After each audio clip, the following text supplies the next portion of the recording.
Channel finance बाबा।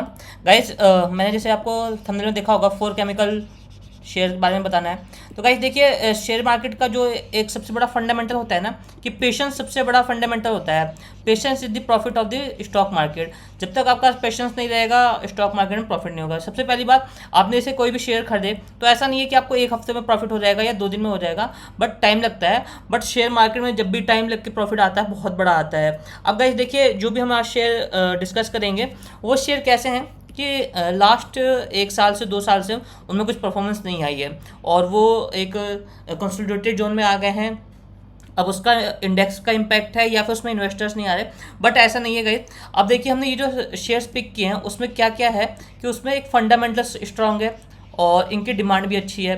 तो इस वजह से गाइस, जो हमने शेयर पिक किए हैं उसको आपको देखना है और अच्छे से इन्वेस्ट करना है। अब गाइस देखिए, जो हमारा चौथा शेयर है, पहला एसआरएफ है। एसआरएफ का नाम बहुत सारे लोगों ने सुना होगा। ये chemical based multi business industry है। 67,000 करोड़ का मार्केट कैपिटल है और डिविडेंड यील्ड 0.03% है। इंडस्ट्री पी 28.7% है। आर ओ सी 22.4% है। आर ओ ई 22.8% है। अब गाइज, जो स्टॉक का पी है हाई है हल्का सा, 35.4 है। अब हम चलते हैं स्टॉक का ईपीएस और पी देखेंगे। देखिए, पिछले मीडियम टर्म में जो पी बता रहा है हमें 30.3 बता रहा है। अब देखिए, पिछले जनवरी से और अभी तक में पी जो डाउन हो रहा है। सो गाइज, ये एक राइट टाइम है इसमें इन्वेस्ट करने का, क्योंकि अगर पी डाउन है तो पोटेंशियल है इस शेयर में अप जाने का और ईपीएस भी सही चल रहा है इसका। ईपीएस भी अप्रॉक्स सही जगह पे है अभी इस कंपनी का। अब हम चलते हैं थोड़ा ये देखते हैं कि इन्वेस्टमेंट में होल्डिंग कैसी है। होल्डिंग पैटर्न देखेंगे। देखिए, प्रमोटर्स की जो होल्डिंग है, पहले 52% थी, अब 50 है। 2% प्रमोटर्स ने होल्डिंग कम की है। ये क्यों हुआ था कि एक ब्लॉक डील हुई थी गाइस। आपने अभी हाल में एक ब्लॉक डील सुनी होगी। तो ये ब्लॉक डील बहुत पहले की हो चुकी है और इस ब्लॉक डील में क्या हुआ था कि प्रमोटर्स ने अपनी होल्डिंग बेची थी और एफआईएस ने अपनी 2% की होल्डिंग खरीदी थी। तो ये ब्लॉक डील में के थ्रू हुआ था। प्रमोटर्स की होल्डिंग कम की हुई थी और एफआईएस ने होल्डिंग खरीदी थी। इसकी वजह से शेयर में कुछ उछाल भी देखने को मिला था। अब डीआईएस की होल्डिंग देखें, डीआईएस की होल्डिंग से थोड़ी सी कम हुई है बीच में, लेकिन बाद में मेंटेन की है डीआईएस ने अपनी होल्डिंग, और एफआईएस ने भी अपनी होल्डिंग अच्छी खासी बढ़ा रखी है।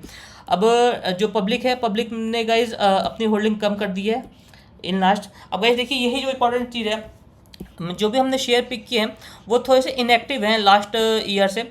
अब एसआरएफ हो गया और इसके बाद मेरा दीपक नाइट्रेट है। अब क्या है कि जो पब्लिक है वो इन शेयर्स को छोड़ देती है, बट जो एफआईएस और डीआईएस है ना, वो इस चीज़ को पिक करते हैं। क्यों करते हैं? क्या है कि वो पैसा डालेंगे, शेयर थोड़ा सा बाउंस करेगा, अब उस चीज़ का प्रॉफिट उठाएंगे। जब उनको कोई सेलर मिल जाएगा, रिटेलर्स तुरंत बाय करना स्टार्ट करेंगे, वो अपना सेल करके चले जाएंगे। अब गाइस, लेवल्स पे डिस्कशन करेंगे। देखिए, एसआरएफ में पिछले आप देख सकते हैं अप्रैल से ही, मतलब कि ये 2022 के अप्रैल से ही सपोर्ट और रेजिस्टेंस पे ही काम चल रहा है। आप देख सकते हैं बार बार सपोर्ट ले रही है ये शेयर, बार बार सपोर्ट रेजिस्टेंस। रेजिस्टेंस है 2750 का और सपोर्ट है 2100 का अप्रॉक्स। अब गाइस देखिए, जिसने होल्ड कर रखा है वो होल्डिंग बनाए रखे। फ्रेश बाइंग वालों के लिए है और जो शॉर्ट टर्म करना चाहते हैं या लॉन्ग करना चाहते हैं उनके लिए डिसीजन है। अब देखिए, अगर मार्केट में यहाँ से ये बाउंस चलता रहता है, ठीक है, सपोर्ट रेजिस्टेंस पे चलता है, तो आपको ये करना, हमेशा बाय करना है, रेजिस्टेंस पे सेल करना है, फिर से प्रॉफिट बुकिंग बाद फिर से सपोर्ट पे बाय करना है। अगर ये चीज़ कंटिन्यू रहती है तो हम बाइंग करेंगे। पहला हमारा बाइंग होगा जो है 2100 से लेके 2150 के बीच में, क्योंकि यही अभी मेजर सपोर्ट बनता हुआ दिख रहा है। बट गाइज, जो मेजर सपोर्ट होता है वो कभी भी आपका स्टॉप लॉस नहीं होता। आपको ये बात ध्यान रखनी चाहिए, जहाँ से बार बार मार्केट ने सपोर्ट लिया है वो कभी आपका स्टॉप लॉस नहीं बनेगा। स्टॉप लॉस जो है आपका 1900 के आसपास है, जो अब बाइंग करेंगे। और जिसने लॉन्ग टर्म से होल्डिंग कर रखी है गाइज, वो पैनिक ना हो, क्योंकि इस शेयर में अच्छा खासा मेरे हिसाब से, और ये मेरा टारगेट है 4000 का मैं टारगेट रखता हूँ, और ये आने वाले कुछ महीनों में कंप्लीट होगा। महीनों में नहीं गाइज, कुछ साल में हो जाएगा। अब देखिए, यहाँ से मैंने बताया आपको 2150 से लेके 2150 के बीच में हमारे बाइंग का है, ये सपोर्ट का एरिया है। अगर ये लेवल पास कर जाती है मार्केट तो पहला टारगेट रहेगा 2250 का। इसके बाद जो अगला टारगेट है गाइस हमारा, वो रहेगा 2400 का। फिर 2600। अब देखिएगा इस 2400 से और 2600 के रेंज को अगर मार्केट पार कर जाती है तो थोड़ी सी प्रॉफिट बुकिंग भी हम देख सकते हैं। अब जो एक इंपॉर्टेंट लेवल है ना गाइस 2750 से लेके 2800 का, 2750 से लेके 2800 का एक ये इंपॉर्टेंट प्लेस है और ये एक रेजिस्टेंस का इंपॉर्टेंट जोन है। ये अगर पार होती है तो 3500 का लेवल हम देखेंगे गाइस। 3500 ये हम मिड टर्म में बता रहे हैं गाइस, शॉर्ट टर्म वालों के लिए और मिड टर्म वालों के लिए 3500 का हम ये पैटर्न देखेंगे। और आप इस शेयर का ग्रोथ देख सकते हैं, जब से लिस्टेड हुई है कंटिन्यूस ग्रोथ करती गई है। अब अगर इसने ये रेजिस्टेंस ब्रेक किया गाइस तो एक अच्छा खासा हमें अपसाइड मूवमेंट देखने को मिलेगा, क्योंकि लगातार आप देख सकते हैं 1 2 3 4 5 बार रेजिस्टेंस ले चुकी है और 5 बार सपोर्ट। मुझे अब लगता है कि ये शेयर ब्रेक करेगा और एक अच्छा खासा ब्रेक देगा। गाइस हम अपने तीसरे शेयर पे चलते हैं।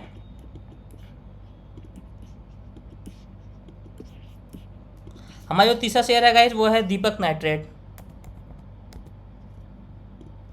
दीपक नाइट्रेट के बारे में मैक्सिमम लोगों ने सुना भी होगा।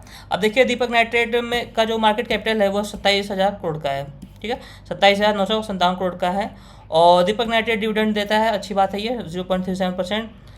स्टॉक का पी 36.4% है, आर ओ सी 29.7% है, आर ओ ई 22.7% है, रिटर्न ऑन इक्विटी 22.7% है।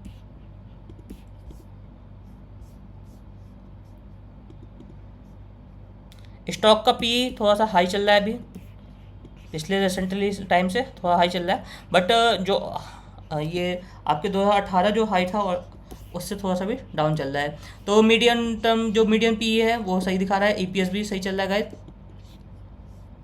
अब देखिए कंपनीज में क्या एडवांटेजेस है। कंपनी हैज़ रिड्यूस डेप्ट, कंपनी इज ऑलमोस्ट डेप्ट free, company has a good return on equity, track record of 3 years, ठीक है।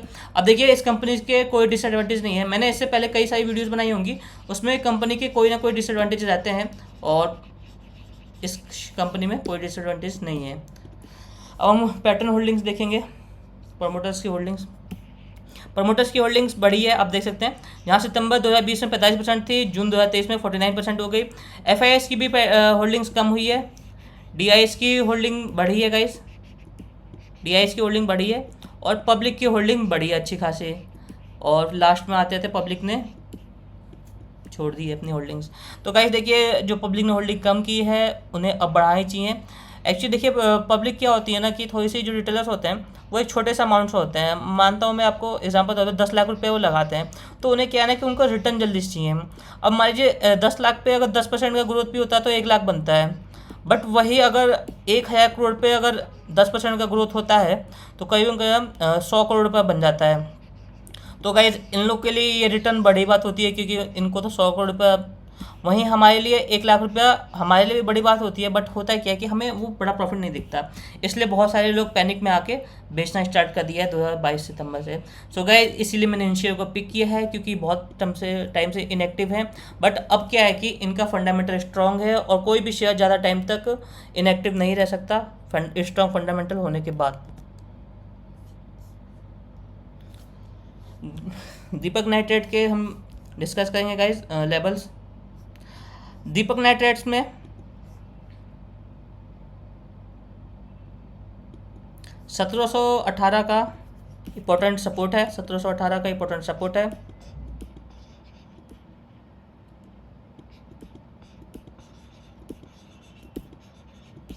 आप ये देख सकते हैं गाइस यहाँ पे एक ट्रेंड लाइन ड्रॉ हो रही है।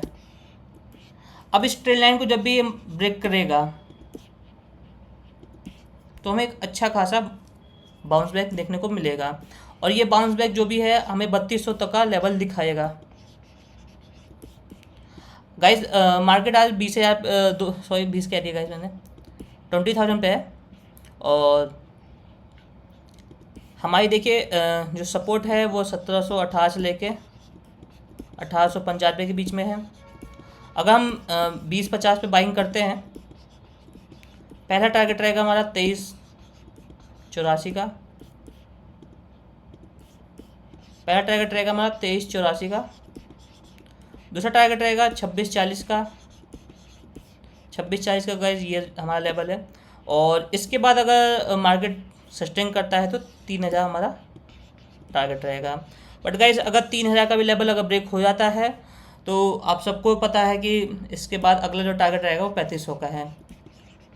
और आप ये देख सकते हैं ये शेयर अपने ऑल टाइम हाई से 32% डाउन है, इसलिए गाइज ये शेयर मैं पिक कर रहा हूँ और आप लोग को भी पिक करना चाहिए और इन्वेस्ट करना चाहिए अपने हिसाब से। अब चलते हैं गाइज हम अपने दूसरे शेयर पे। हमारा जो दूसरा शेयर है गाइज वो है clean science tech, clean science and technology. इसका मार्केट कैपिटल है 14,183 करोड़ का। स्टॉक का पी हाई है 48.7%। आरओसी भी अच्छा खासा है, आरओई भी अच्छा खासा है गाइस। डिविडेंड यील्ड भी है और इंडस्ट्री पी 28.7% है। पी रेशियो हम देखते हैं, पी रेशियो में गाइस देखिए बहुत ही अच्छी चीज़ देखने को मिल रही है हमें। दिसंबर 2021 में 140 का पी था और अभी जो है 50 का पी है। तो गाइस हमें हाई तो लग रहा है, बट आप देखिए पी में कितना ज़्यादा गिरावट आ गई है और पी में गिरावट आई है, ईपीएस स्टेबल है, इस वजह से इस शेयर का भी पोटेंशियल अच्छा खासा है ग्रो करने के लिए। अब देखिए कंपनी ऑलमोस्ट डेप्ट फ्री है। Company has delivered good profit 43 CAGR। Last 5 साल में 23% का ग्रोथ दिया है। आरओई भी सही है 3 ईयर्स का। डिविडेंड पे आउट भी सही है guys. Stock is trading at 14.0 times it's value, ठीक है। ये एक नेगेटिव बात है, मैंने इससे पहले जो शेयर में बताया था उसमें गाइस कोई भी नेगेटिव पॉइंट्स नहीं थे। अब होल्डिंग पैटर्न्स देखते हैं हम कि प्रमोटर्स ने अपनी होल्डिंग कैसे बना रखी है। आप ये देख सकते हैं प्रमोटर्स की होल्डिंग पहले 94% थी, अब जो है 74% है। इसकी एक मैंने पुरानी वीडियो में भी बता रखी थी कि सेबी के रूल के अकॉर्डिंग आप अपने कंपनी में 75% से कम होल्डिंग बनाएंगे अगर आप अपनी कंपनी को लिस्टेड करते हैं स्टॉक मार्केट में। सो गाइस इसी वजह से ये सॉरी कम हुई है। और देखिए जब भी कम हुई होगी कहीं ना कहीं ये चीज़ किसी न किसी को गया होगा। आप देखिए 94 से 78 में अगर हम एक्चुअल माइनस करें तो अप्रॉक्स 14% का हमें डिफरेंस दिखेगा। तो देखिए 14% में 4% इधर और ये 8% और 10% का इधर, तो अप्रॉक्स जो भी कम हुए हैं इनके डील्स वो कहीं ना कहीं ब्लॉक डील में बाई होती है। तो अब देखिए गाइस प्रमोटर्स ने के बाद पब्लिक ने अपनी होल्डिंग बना रखी है, एफआईआईज ने अपनी होल्डिंग थोड़ी बढ़ाई है और डीआईएस ने भी अपनी होल्डिंग बढ़ा रखी है। अब चलते हैं हम लेवल्स पर डिस्कशन करेंगे गाइस।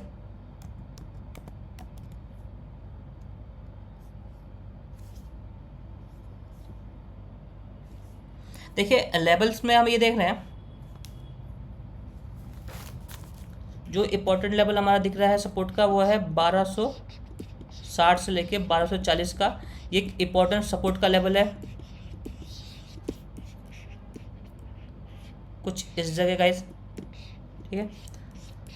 हमने ये देखा है शेयर में अच्छा खासा डाउनफॉल चल रहा है और अप्रॉक्स मुझे तो लग रहा है शेयर में 40% से भी ज़्यादा का डिस्काउंट चल रहा है, अपने लिस्टिंग के पॉइंट से भी डाउन में है गाइस, आप देख सकते हैं। अब ये जो लेवल है मैं इसको मार्क करता हूँ पहले।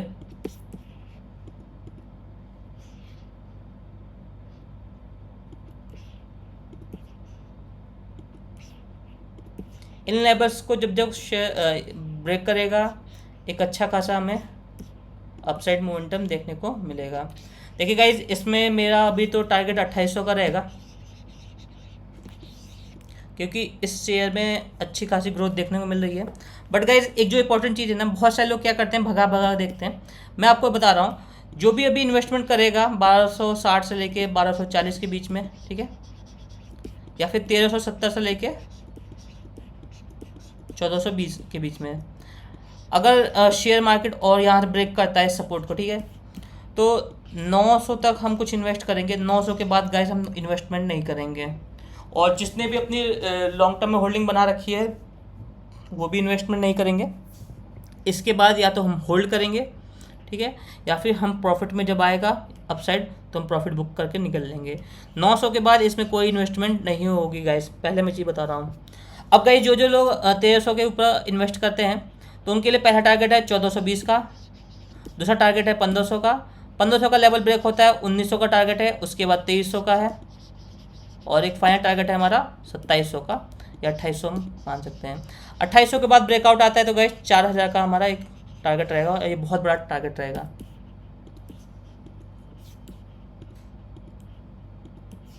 गाइस हमारा लास्ट और फर्स्ट जो शेयर है उस पर हम डिस्कशन करेंगे। ये है गुजरात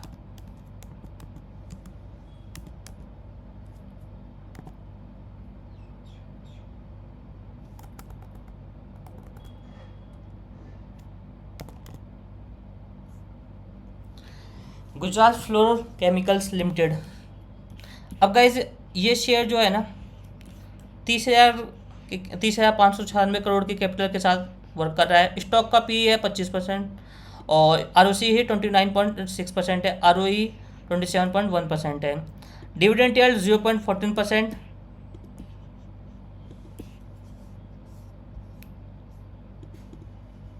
स्टॉक का पी ऑल टाइम लो चल रहा है, आप देख सकते हैं 50 से 25। अपने स्टॉक का पी जो है हाफ चल रहा है। ईपीएस भी स्ट्रांग है, मेंटेन किया हुआ है। अब देखिए कंपनीज में क्या एडवांटेज है। Company is accepted A give good quarter, ठीक है। Company might be capitalising the interest cost. जो इंटरेस्ट का कॉस्ट होता है ना गाइज, उसे वो कैपिटलाइजिंग कर रही है। और प्रोमोटर्स की holding has decrease by over 3 years 4.56%।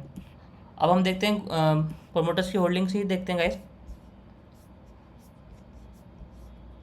देखिए प्रोमोटर्स की होल्डिंग्स जो थी पहले 68% थी, अब 63% हो गई है, अप्रॉक्स 5% डाउन हुई है।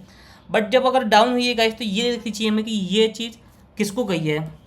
आप देख सकते हैं स्लोली डाउन हुई है पहले, और ये सारे के सारे जो भी पैटर्न्स हैं होल्डिंग है वो कोई ना कोई इंक्रीज़ कर रहा होगा। पहले डीआईएस ने बाई किया, उसके बाद आप देख सकते हैं अब एफआईएस ने बाई कर रखा है। अब पब्लिक के पास आ रहे हैं स्लोली, तो पब्लिक ने भी अपनी होल्डिंग बढ़ाई हुई है बट इन लास्ट अभी कम कर रखी है। गाइस अब चलते हैं हम इसके लेवल्स पे डिस्कशन करेंगे।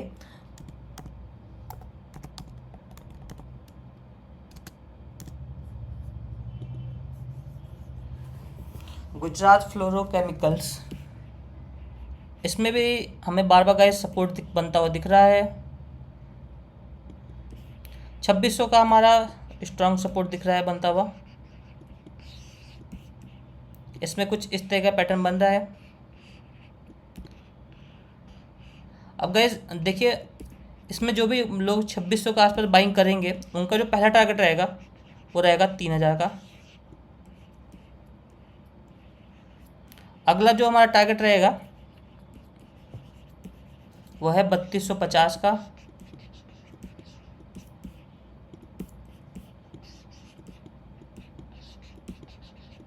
इसके बाद अगर गाइस ब्रेकआउट आता है तो 4100 का ये हमारा एक बड़ा टारगेट रहेगा, और इसके ऊपर सस्टेन करता है तो 4500 तक का भी टारगेट हम देख सकते हैं।